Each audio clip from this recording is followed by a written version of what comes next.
আসসালামু আলাইকুম ভিউয়ার্স, আশা করছি সবাই ভালো আছেন। আজকে শুক্রবারে সকাল পিঠা, ভাপা পিঠা এবং পাটিসাপটা পিঠা খেয়েছি। আমার এক স্টুডেন্টের বাসা থেকে দিয়েছে। তো এটাই হচ্ছে ছাত্রীদের প্রতি আমার আর ওদের প্রতি আমাদের ভালোবাসা। আর দুপুরের জন্য রান্না করেছিলাম, যেহেতু স্টুডেন্টরা এসেছিল ওদের জন্য পোলাও। ওদের আর যেতে দিইনি, বলছি যে থাকো, আজকে আমাদের বাসায় দুপুরে খাবা। তো একটু কালার দিয়েছিলাম, মটরশুঁটি দিয়েছিলাম, সাদা পোলাও রান্না করেছিলাম, সাথে করেছিলাম গরুর মাংস ভুনা। গরম গরম ধোঁয়া বেরোচ্ছে, এখানে কোনো প্রকার আলু দিইনি, শুধু ভুনা করেছি, মাখা মাখা রেখেছি।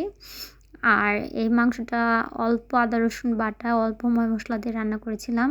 আর সাথে ছিল ব্রয়লার মুরগি, এটাও আলু দিয়ে রান্না করেছি, কারণ আমার মেয়ের জন্য যে কোনো একটা আইটেম আলু দিয়ে লাগবেই। আর সাথে ছিল ডিম ভুনা। এই ডিম ভুনাতে শুধু তেজপাতা ব্যবহার করেছি, আদা রসুন বাটা দিইনি, জাস্ট হলুদ মরিচের গুঁড়া।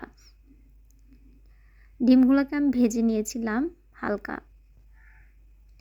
শনিবার দিন রান্না করেছি ভাত, সাদা ভাত, গরম গরম। আমার মেয়েটা কিছুদিন যাবৎ অনেক অসুস্থ, ওর পেট ব্যথা। তো ডাক্তার বলে যে আপনার মেয়ের তো ব্যথা না, ব্যথাটা মনে হচ্ছে আপনার। আমি তাদের ক্ষেত্রে বলতে চাই, প্রতিটা মারই তার সন্তানের ব্যথা অনুভব করতে পারে। আর ব্যথাটা যতটুক না সন্তান ভুগে, তার চেয়ে বেশি মা ভুগে ডিপ্রেশনে, তাকে নিয়ে টেনশন করে, বা তার যে অসুস্থতা সেটা দেখলে চোখের পানি রাখা যায় না। তো আমি আমার মেয়ের প্রতি অনেক ভালোবাসি, যেতে ওর ওর কোনো কষ্ট আমি দেখতে পারি না। আর কষ্ট দেখলে আমার চোখ দিয়ে পানি বের হয়ে আসে। আর ওকে এতটা আদর করি যে বলার বাইরে। প্রতিটাই মা তার সন্তানের কষ্ট বেদনা এগুলো দেখতে পায় না। তো হ্যাঁ, ব্যথা ওরও আমারও। তো আপনাদের উচিত, আপনার ডাক্তার মানুষ, রোগীদের সেবা করবেন, তাদের ব্যথাটা বোঝার চেষ্টা করবেন, এবং একটা মা হিসেবে ব্যথাটা কতটুক সেটাও ধারণা করবেন। প্রতিটা মাই তার সন্তানকে নিয়ে কনসার্ন থাকে।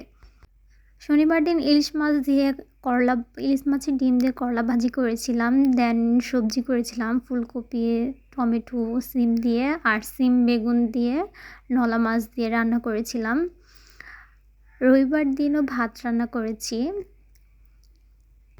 ডাক্তারদের উচিত গার্জেনদের টেনশন কমানো, যে আপনার বাচ্চা ঠিক হয়ে যাবে, টেনশন করেন না, দোয়া করেন, আর ঠিক মতন ওষুধ খাওয়ান, এগুলো বলা উচিত। তাদের এই কনসেপ্ট নিয়ে যে একটা তামসা ক্রিয়েট করা, এটা উচিত না। প্রতিটা মায়ের তার সন্তান তার কলিজার টুকরা। সাথে করেছিলাম একটু পালং শাক। পালং শাকটা কিন্তু কালারটা অনেক সুন্দর এসেছে। আর রান্না করেছিলাম একটু ব্রয়লার মুরগি। এখানে এই ব্রয়লার মুরগির যে গিলা বা একটু কলিজা গলা এগুলো থাকে, এগুলো দিইনি, শুধু পা দিয়েছিলাম। আর মাংস যা ছিল তা দিয়ে রান্না করেছিলাম।